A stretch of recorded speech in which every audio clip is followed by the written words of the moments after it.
सोहना में कांवड़ियों की पिकअप वैन पर गिरी हाई टेंशन तार से डीजे वैन की टक्कर के बाद हादसा। वैन में सवार सभी 21 कांवड़िए बाल बाल बचे। चंडीगढ़ में सीएम नायब सिंह सैनी का सम्मान समारोह, ओबीसी समाज की ओर से सम्मान समारोह का आयोजन। सीएम सैनी ने नए राज्यपाल असीम घोष का राजभवन में किया स्वागत। विधानसभा स्पीकर हरविंदर कल्याण भी रहे मौजूद। नवनियुक्त राज्यपाल ने कहा, सीएम के साथ मिलकर गरीबों का करेंगे उत्थान। संसद के मानसून सत्र से पहले सर्वदलीय बैठक, केंद्रीय मंत्री किरेन रिजिजू करेंगे बैठक की अध्यक्षता। सत्र के दौरान उठाए जाने वाले मुद्दों पर होगी चर्चा। चंडीगढ़ के फर्नीचर मार्केट में बुलडोजर एक्शन जारी, पॉकलेन मशीनों से तोड़ी जा रही हैं अवैध दुकानें। 1500 पुलिसकर्मियों की मौजूदगी में कार्रवाई। सोनीपत में केएमपी एक्सप्रेसवे पर लूटपाट करने वाले बदमाशों से एनकाउंटर। 12 मामलों में वांछित एक बदमाश के पैर में लगी गोली, घायल का सोनीपत सिविल अस्पताल में चल रहा इलाज। चरखी दादरी की वाल्मीकि बस्ती में वैन सवार लोगों पर फायरिंग, फ्रंट मिरर में गोली लगने के बाद पलटी गाड़ी। बदमाशों ने वैन सवारों को डंडों से पीटकर किया घायल, पीजीआई रेफर। फिरोजपुर में भारत पाक सीमा के पास पाकिस्तानी घुसपैठिया गिरफ्तार, सीमा पार करने की कर रहा था कोशिश, बीएसएफ कर रही है पूछताछ। कांवड़ यात्रा को लेकर यूपी पुलिस सख्त, यात्रा के दौरान त्रिशूल, हॉकी स्टिक और डंडा लेकर जाने पर रोक, आदेशों का उल्लंघन करने पर दर्ज होगी FIR. World championship of legends 2025 में भारत और पाकिस्तान के बीच होने वाला मैच रद्द। भारतीय टीम के 5 खिलाड़ियों ने पाकिस्तान के खिलाफ खेलने से किया इनकार, टिकट के पैसे वापस करेगा WCL।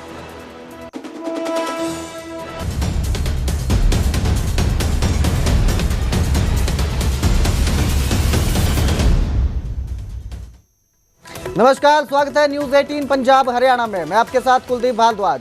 बुलेटिन की शुरुआत करेंगे सोहाना से, जहां पर एक बड़ा हादसा बाल बाल टल गया। बाल बाल हादसा होने से बच गया। कांवड़ियों की पिकअप वैन पर हाई टेंशन तार गिरा। हाई टेंशन तार से डीजे वैन की टक्कर के बाद यह हादसा हुआ। हादसे के वक्त पिकअप वैन में 21 कांवड़िए सवार थे। ये सभी हरिद्वार जा रहे थे। 21 कांवड़िए इस हादसे में बाल बाल बचे हैं। घटना बीती देर रात की है, जब सोहना से हरिद्वार के लिए कांवड़ियों का एक जत्था जा रहा था। जत्था डाक कांवड़ लेने जा रहा था। जब वह सोहना के चिल्ड पॉइंट के समीप पहुंचा तो डीजे काफी ऊंचा होने के कारण ऊपर जा रहे हाई टेंशन तार से टकरा गया, जिससे तार टूटकर पिकअप पर आ गिरा। उस समय पिकअप में 21 कांवड़िए मौजूद थे। हादसे में किसी को भी करंट नहीं लगा, ये गनीमत रही और एक बड़ा हादसा टल गया। जिस बड़ी दुर्घटना जो है ये टल गई है। घटना के बाद बिजली विभाग ने फौरन कार्रवाई की। कार्रवाई करते हुए बिजली आपूर्ति को पूरी तरह से रोक दिया गया। मौके पर हाइड्रा को बुलाकर तार को डीजे से हटवाया गया। तो ये बड़ा हादसा देखने को मिला है। इस खबर पर ज्यादा जानकारी के लिए मेरे सहयोगी संजय राघव हमारे साथ जुड़े हैं। संजय, क्या पूरा ये मामला था, ये अपडेट क्या है इस खबर में, अभी तक क्या कार्रवाई की जा रही है? जी, मैं आपको बताना चाहूंगा कि देर रात ये कांवड़ जो हरिद्वार के लिए जा रहे थे और डाक कांवड़ लेने जा रहे थे। जो इनकी पिकअप थी और इस पर जो डीजे था वो काफी ऊंचाई पर था। जैसे जा रहे थे तो जो हाई टेंशन तार थी जी, साथ में कुछ तारे उसमें, जिसके बाद हाई टेंशन तार उस पिकअप पे पड़ जाता है और उसके बाद पड़ने के बाद हम अफरा तफरी का करीब 21 कांवड़िया इसमें मौजूद थे। और जब पुलिस मौके पर पहुंची तो पुलिस ने मौके पर जाते ही सबसे पहले वहाँ की बिजली को बंद कराया गया और उसके बाद वहाँ पर एम्बुलेंस और फायर ब्रिगेड, उसके बाद यहाँ पर इन सभी को उस हाइड्रा की मदद से इस डोरी को हटाया गया है। जो हाई वोल्टेज जो यहाँ पर जो वायर थी उसको हटाया गया। उसके बाद इन सभी कांवड़ियों को कुशल निकाला गया। जी संजय, तो ये जो बिजली आपूर्ति बंद की गई थी, क्या इलाके में अभी भी बिजली बंद है या उसको शुरू कर दिया गया है? मुरम्मत का कार्य होने के बाद जो है बिजली आपूर्ति बंद की गई थी वो शुरू हो चुकी है? वो उसी समय चालू कर दी, क्योंकि करीब आधा घंटा लगा था वहाँ पर। और उसके बाद जब उसको हाइड्रा से जब उसको हटा दिया गया उसके बाद उस लाइन व्यवस्था को दोबारा दुरुस्त कर दिया गया। जी, बहुत बहुत शुक्रिया इस तमाम जानकारी के लिए। तो एक बड़ा हादसा बाल बाल टल गया, नहीं तो बड़ा हादसा हो सकता था। 21 कांवड़िए इस पिकअप में सवार थे। वहाँ मौके पे जाकर देखा तो एक जो कांवड़ वाले कैंटर होती है उसमें ऊपर तक डीजे लगे हुए थे। डीजे का सेटअप था, उसमें वो तार वो जो है वो अटक गए और वो केबल टूट गई।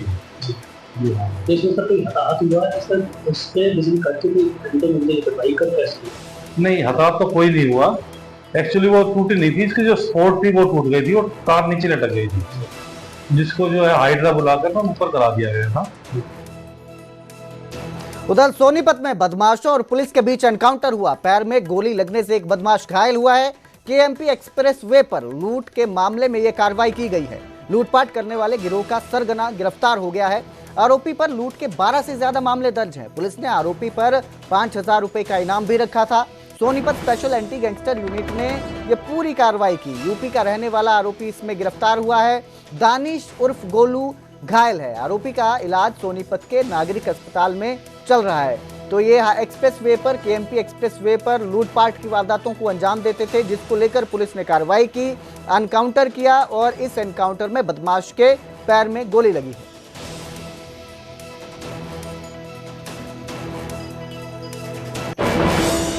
पर हम यहाँ आए थे, जिसको रुकवाने की काफ़ी कोशिश की, लेकिन इसने पुलिस पार्टी पर फायर कर दिया। जिसको रोकने के लिए एक फायर इसके ऊपर किया गया। ये घायल अवस्था में यहाँ गिर गया था। इसके पैर में गोली लगी सर? हाँ, इसके दाएं पैर में गोली। सर मौके पे कुछ बरामद भी हुआ है? मौके पे एक असला बरामद हुआ है। सर इसमें पहले भी कोई मुकदमा दर्ज है? हाँ, पहले यूपी में ये गैंगस्टर एक्ट के तहत भी बंद रह चुका है। इस पर तकरीबन 12-13 हाईवे रॉबरी के मुकदमे। ये कोई किसी वारदात की फिरक में था क्या? हाँ, ये ट्रक वालों से, ट्रक ड्राइवरों से पैसे छीनते हैं। उनको रुकवा कर, या जो ट्रक रुके हुए होते हैं उनसे पैसे छीनते हैं। ये किसी गैंग से भी जुड़ा हुआ सर, कोई तारीख का? इनका अपना ही गैंग है। इसका साथी है जो आज कुंडली थाना ने अरेस्ट किया है, सावेज। तो ये बड़ी कार्रवाई देखने को मिली है। इस खबर पर ज्यादा जानकारी के लिए मेरे सहयोगी नितिन अंतिल मेरे साथ जुड़े हैं। नितिन, क्या ये पूरा मामला है, किस तरह से आरोपी तक पुलिस पहुंची और फिर ये एनकाउंटर हुआ, एनकाउंटर की वारदात सामने आई?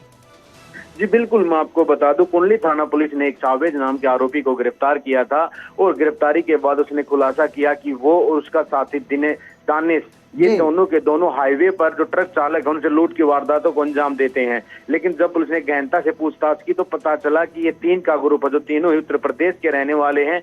इन्हीं का साथ एक सवाबुद्दीन भी है, जो तीनों हाईवे केएमपी पर खड़े होते थे, ट्रक चालकों को अपना शिकार बनाते थे। जो बात की जाए दानिश की, तो दानिश के बारे में पुलिस ने पूछताछ की तो पता चला कि केएमपी पर जखोली टोल के पास वो है किसी वारदात को अंजाम देने के लिए आएगा। और उसी तरह एंटी गैंगस्टर यूनिट की टीम, अजय धनखड़ जो प्रभारी के नेतृत्व में एक टीम का नेतृत्व किया गया और गिरफ्तारी की तैयारी की गई। लेकिन गिरफ्तारी से पहले ही दानिश को शक हो गया और उसने पुलिस पार्टी पर फायरिंग कर दी।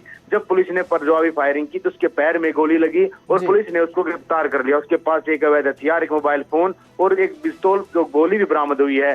पुलिस ने खुलासा किया कि पुलिस ने 5,000 रुपए इनाम रखा था। हरियाणा और जो उत्तर प्रदेश में इसके खिलाफ 12 अलग अलग हाईवे लूट के ही मामले दर्ज हैं। फिलहाल पुलिस इसके साथ, पुलिस का यह कहना था कि यह गिरोह का सरगना था और इसके अपने साथी सावेज और सहाबुद्दीन को शामिल कर रखा था और ये तीनों ही ट्रक चालकों को शिकार बनाते थे, लूट की वारदातों को अंजाम देते थे। फिलहाल पुलिस घायल का इलाज सिविल अस्पताल में करवा रही है। उसे अब पुलिस का कहना था कि ठीक होने के बाद रिमांड पर लेंगे ताकि उससे गहनता से पूछताछ की जा सके और पता लगाया जा सके कि ये तीनों के अलावा और कोई भी इनके ग्रुप में शामिल था या नहीं। जी, तो अभी दानिश के अलावा और कितने लोग गिरफ्तार होने बाकी हैं या हो चुके हैं?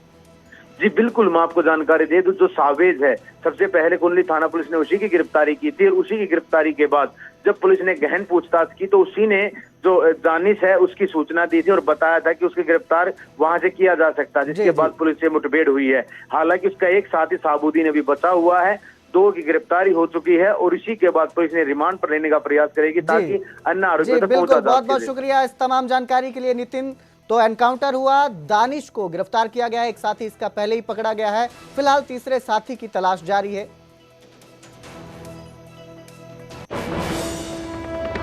अब बात करेंगे चरखी दादरी की वाल्मीकि बस्ती की, जहां गाड़ी सवार लोगों पर फायरिंग हुई। गाड़ी के फ्रंट शीशे पर गोलियां लगी। फायरिंग के बाद गाड़ी जो है वो अनबैलेंस्ड होकर पलट गई। गाड़ी सवार लोगों की डंडों से पिटाई की गई। गंभीर रूप से एक युवक घायल हो गया है मारपीट में, जिसके बाद पुलिस के पहुंचने से पहले ही बदमाश मौके से फरार हो गए। 2 पक्षों में आपसी रंजिश की वजह से ये हमला हुआ, ऐसा बताया जा रहा है। प्रत्यक्षदर्शियों के अनुसार कई राउंड फायरिंग हुई है, लेकिन गोलियां कार के शीशे पर ही लगी। गनीमत रही इसमें किसी भी तरह के जानी नुकसान से बचाव रहा। तो चरखी दादरी में फायरिंग की वारदात ये सामने आई वाल्मीकि बस्ती में, जहां पर गाड़ी सवारों पर फायरिंग की गई। गाड़ी के शीशा जो है इस फायरिंग में क्षतिग्रस्त हुआ है। एक युवक गंभीर रूप से जख्मी है जिसे पीजीआई रेफर किया गया है, लेकिन गनीमत रही कि जानी नुकसान से बचाव रहा। पुरानी रंजिश का ये पूरा मामला बताया जा रहा है। फिलहाल पुलिस मामले की जांच में जुटी हुई है।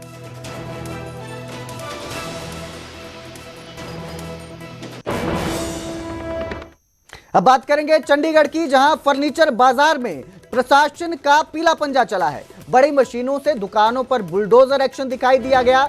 बाजार में भारी संख्या में पुलिस बल तैनात है।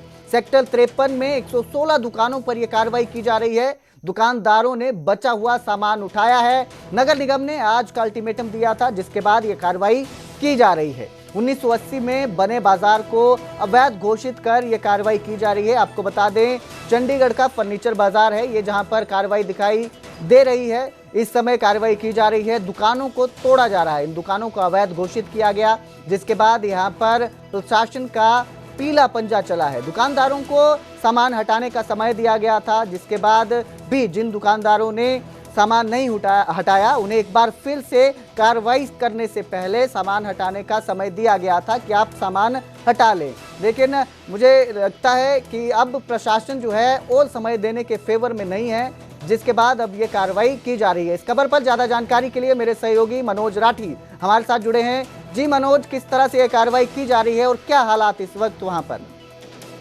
देखिए, बिल्कुल जैसे आपने भी जिक्र किया कि आज सुबह से ही ड्राइव लगातार जारी है। हालांकि दुकानदारों के कहने पर थोड़ी देर का जरूर समय दिया गया था कि अपना सामान जो है, अपना फर्नीचर है, उसको निकाल लिया जाए, लेकिन 1 घंटे के अल्टीमेटम के बावजूद फिर दुकानदारों का कहना था कि उन्हें समय दिया जाए। लेकिन प्रशासन का कहना था कि काफी समय दिया जा चुका है और ऑलरेडी नोटिस जो है वो दिया जा चुका है, मुनादी भी की गई थी पिछले हफ्ते, लेकिन अब उनको समय नहीं दिया जा रहा। और लगातार सुबह से ही करीब 8:15 बजे ड्राइव शुरू हुई थी और अभी जो ड्राइव है वो लगातार जारी है। हमारी डिप्टी कमिश्नर जो चंडीगढ़ है उनसे बातचीत हुई, एसएसपी चंडीगढ़ मौके पर पहुंचे थे, उनसे भी बातचीत हुई है। अगर लॉ एंड ऑर्डर की बात करें तो लॉ एंड ऑर्डर की सिचुएशन को देखते हुए करीब 1500 से भी ज्यादा पुलिस मुलाजिम वहां पर लगाए गए हैं, किसी तरह से कोई लॉ एंड ऑर्डर खराब ना हो। इसके साथ साथ डिप्टी कमिश्नर ने जो जानकारी दी है कि ये पूरी जगह जो है वो एक्वायर हो चुकी है, जिसको लेकर इनको काफी समय से अल्टीमेटम दिया जा रहा था। इनको पहले भी नोटिस दिए गए थे। और बात रही कंपनसेशन की, किसी भी तरह से कोई कंपनसेशन जो है वो नहीं दिया जाएगा और ना ही इनको कोई जमीन जो है वो दी जाएगी। मनोज, यहाँ पर एक सवाल ये भी उठता है कि पिछले करीब 40 साल से ये लोग यहाँ पर दुकान कर रहे थे, तो क्या इस दौरान पता नहीं चला कि ये अवैध है और कार्रवाई नहीं की गई? देखो, बिल्कुल करीब 40 साल से ये पूरी मार्केट जो है, मार्केट एरिया काफी ज्यादा लगातार बढ़ता रहा। पहले थोड़ी दुकानें थी, उसके बाद धीरे धीरे आगे बढ़ती रही और अब करीब 116 दुकानें यहाँ पर हैं फर्नीचर मार्केट, जो लगातार इंक्रोचमेंट जो है वो देखने को मिल रही है। हालांकि प्रशासन का कहना है कि पिछली बार भी इनके साथ मीटिंग हुई थी, इनको कहा गया था, लेकिन उसके बावजूद इन्होंने नहीं हटे और अब जो है ये प्रशासन की तरफ से जो कार्रवाई है वो देखी गई। जी, बहुत बहुत शुक्रिया इस तमाम जानकारी के लिए मनोज। तो ये बड़ा बाजार था, एक फर्नीचर मार्केट काफी पुराना था, जिस पर अब ये कार्रवाई दिखाई दी गई है। फर्नीचर बाजार पर प्रशासन का पीला पंजा चला है।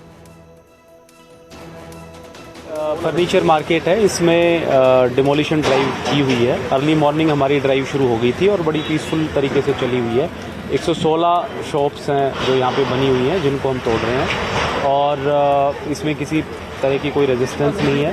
पीसफुल तरीके से ये काम चल रहा है। आज हमारी कोशिश है कि इसको जितना जल्दी हो सके कंप्लीट कर लेंगे और उसके बाद इसके मलबे को क्लियर करना और इसकी चारदीवारी करना, चाहे वो बार्ड वायर से करें, पिलर्स से करें, वो हम करेंगे। साथ में ये जो रोड है इसके किनारे फुटपाथ और साइकिल ट्रैक भी बनना है, उसका काम भी हम कल से शुरू करवा देंगे। सर, टोटल कितना एरिया रसिया जा रहे हैं? टोटल लगभग 10-12 एकड़ ज़मीन पे बना हुआ है। फ्रंट के साथ साथ पीछे भी काफ़ी लोगों ने एनक्रोच जो है वो लेंथ वाइज कर ली थी। उस पूरे एरिया को हम आज क्लियर करवा रहे हैं। ये प्रशासन ने एक्वायर की हुई लैंड है और जो नई सेक्टर्स उनके डेवलपमेंट के लिए एक्वायर की गई थी बहुत साल पहले। जो यहाँ के लोग हैं इन्होंने कंपनसेशन भी जो ओरिजिनल ओनर्स हैं उन्होंने उठाया हुआ था। उसके बाद जो है ये लोग कोर्ट में भी गए थे, कोर्ट से भी इनको कोई राहत नहीं मिली और इसलिए आज हमने ये कार्रवाई की। सर, कोई नोटिस वगैरह भी दिया गया था इनको? जी, एडवांस में हमने नोटिस भी दिया था, बहुत पहले बता दिया था कि ये एनक्रोचमेंट हम हटाएंगे और इसीलिए सब लोगों ने अपनी शॉप्स, जैसे आज हम जब हटाने आए तो सारी दुकानें खाली थी, सब लोगों ने अपनी शॉप्स खाली भी कर ली हैं और चूँकि इस पे मुआवजा जो है वो उठा लिया गया था इस एक्वायर्ड लैंड पे, तो कोई बदले में प्लॉट देने का या कुछ और देने का तो सवाल ही नहीं उठता, क्योंकि लैंड एक्वायर हो चुकी है और मुआवजा इस पर उठाया जा चुका है। ਲਾਅ ਐਂਡ ਆਰਡਰ ਬਿਲਕੁਲ ਪੀਸਫੁਲ ਹੈ ਜੀ। ਮੋਹਾਲੀ ਪੁਲਿਸ ਨਾਲ ਟਾਈ ਅਪ ਕਰਕੇ ਅਸੀਂ ਦੋਨੋਂ ਪਾਸੇ ਤੋਂ ਟ੍ਰੈਫਿਕ ਨੂੰ ਬੰਦ ਕਰ ਦਿੱਤਾ ਸੀ। ਤੁਸੀਂ ਦੇਖ ਸਕਦੇ ਹੋ ਕਿ ਡੈਮੋਲੀਸ਼ਨ ਬਿਲਕੁਲ ਪੀਸਫੁਲ ਚੱਲ ਰਿਹਾ ਹੈ, ਕਿਸੇ ਵੀ ਤਰ੍ਹਾਂ ਦਾ ਕੋਈ ਪ੍ਰੋਟੈਸਟ ਨਹੀਂ ਹੈ ਤੇ ਸਾਰੇ ਹੀ ਜਿਹੜੇ ਓਨਰਸ ਹੈ ਇੱਥੇ ਜਿਹੜੇ ਇਹਨਾਂ ਨੇ ਇਨਕਰੋਚਰ ਸੀ ਉਹਨਾਂ ਨੇ ਸਾਰਾ ਆਪਣਾ ਸਮਾਨ ਮੂਵ ਪੀਸਫੁਲੀ ਕਰ ਰਹੇ ਹੈ ਤੇ ਆਪਣੀ ਡਰਾਈਵ ਵੀ ਪੀਸਫੁਲੀ ਚੱਲ ਰਹੀ ਹੈ। ਮੈਮ ਕਿੰਨੇ ਪੁਲਿਸ ਆਫਿਸ ਜਿਹੜੇ ਮੁਲਾਜ਼ਮ ਇੱਥੇ ਲਾਏ ਗਏ? ਦੇਖੋ ਕਿਉਂਕਿ ਭਾਰੀ ਮਾਤਰਾ 'ਚ ਇੱਥੇ ਸਮਾਨ ਪਿਆ ਸੀ, ਵੱਡੀ ਦੁਕਾਨਾਂ ਸੀ ਤਾਂ ਸਾਡੇ ਤਕਰੀਬਨ 1100 ਤੋਂ 1200 ਦੀ ਫੋਰਸ ਇੱਥੇ ਤੈਨਾਤ ਹੈ। 5-6 DSPs ਲੱਗੇ ਹੈ ਤੇ SP ਸਿਟੀ ਦੇ ਅੰਡਰ ਸਾਰਾ ਆਪਰੇਸ਼ਨ ਇੱਥੇ law and order the situation बिल्कुल पीसफुल है। प्रशासन के साथ हमारी जनवरी में मीटिंग हुई थी डीसी साहब के साथ, उन्होंने यही कहा था पहले बसाएंगे फिर उठाएंगे। अब एकदम कैसे हुआ है मुझे तो इसके बारे में कुछ बताया नहीं। प्रशासन तो कह रहा है कि हमने पहले ही बताया 12 तारीख को बताया जी, 5 दिन में दुकान खाली हो जाएगी। बताओ भाई है कि चलो अभी भी ये कोऑपरेट तो कर रहे हैं कि सामान निकाल रहे हैं जी। अल्टीमेटम कितनी देर कर दिया सर? 5 दिन का ही 12 तारीख को दिया। आज सामान निकालने का अब निकाल रहे हैं, आपके सामने है, देखो क्या हाल है जी, मेरा भी क्या हाल है। इतना सामान निकलेगा कहाँ से? कल रात से मतलब 2 दिन हो गए, बुरा ही हाल है। सामान निकालते निकालते बुरा हाल है। अगर ये बात वो पहले कह देते तो हम ये 6 महीने में मेंटली प्रिपेयर हो जाते ना जी। अब ये सामान आपके सामने सारा टूट के जा रहा है, देखो आपके सामने कुछ नहीं बचा। कल भी जो माल अपने बेचा है औने-पौने दाम पे बेचा है कि जो बिक जाए, यानी रेट टू रेट आपने कल रेटों से भी कम बेचा महाराज, रेटों से भी कम बेचा है। अच्छा। चंडीगढ़ में हरियाणा के नवनियुक्त राज्यपाल असीम घोष का स्वागत किया गया। सीएम सैनी ने नए राज्यपाल का राजभवन में स्वागत किया। सीएम सैनी ने राज्यपाल असीम घोष को पुष्पगुच्छ भेंट किए। इस दौरान विधानसभा स्पीकर हरविंदर कल्याण भी मौजूद रहे। हरियाणा कैबिनेट के कई मंत्री भी मौजूद रहे। राजभवन में राज्यपाल असीम घोष का बयान सामने आया। सीएम की प्रगतिशील योजनाओं को प्रोत्साहित करने के लिए आया हूं। सीएम के साथ मिलकर गरीब लोगों का उत्थान करेंगे। राज्यपाल ने कहा कि विपक्ष के नेताओं के सकारात्मक विचारों को भी मुख्यमंत्री और सरकार तक पहुंचाया जाएगा। कल नए राज्यपाल का शपथ ग्रहण समारोह होगा, जिससे पहले चंडीगढ़ में राजभवन में सीएम सैनी ने उनका स्वागत किया।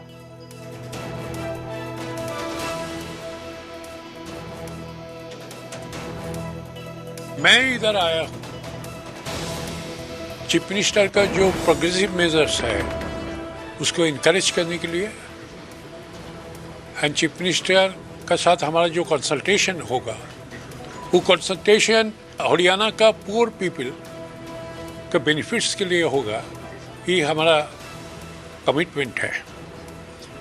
हमारा और एक कमिटमेंट है जो अपोजिशन लीडर्स जो है उसका एक पेशेंट हियरिंग देने हुआ, उसका ओपिनियन क्या है, उसका व्यूज़ क्या है, एंड अपोजिशन लीडर्स का views and opinion I shall communicate it to our honourable chief minister.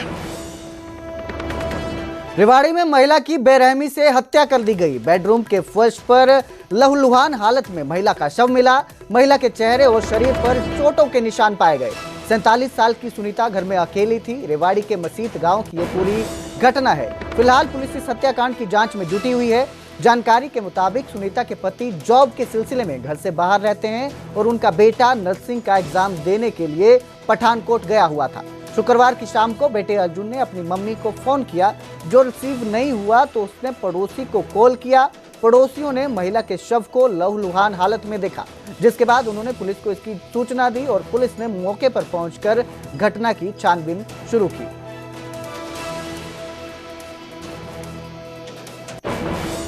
मैं अपने कॉलेज का एग्ज़ाम देने के लिए पठानकोट गया हुआ था, तो उस दौरान घर पे कोई नहीं था। घर पे सिर्फ 3 सदस्य हैं, मैं, मम्मी और पापा। पापा बाहर जॉब करते हैं और 2 मेरी सिस्टर है, उनकी शादी हो रखी है, तो घर पे मम्मी अकेली थी। उस दौरान किसी अज्ञात व्यक्ति ने, किसी अनजान व्यक्ति ने घर पे आके मम्मी के ऊपर हमला किया और बड़ी बेरहमी से मम्मी की हत्या की। जल्दी से जल्दी मुजरिम को पकड़ा जाए, जो दरिंदा है उसको पकड़ा जाए और जल्दी से जल्दी कार्रवाई की जाए। अजय कुमार गया तो अजय कुमार वहाँ गेट बंद था। उसने सब कुंडी खोल गए और भीतर कमरा में प्रवेश हुआ। उसने लाइट जलाई तो लाइट में वो पड़ी हुई देखती वो डर गया।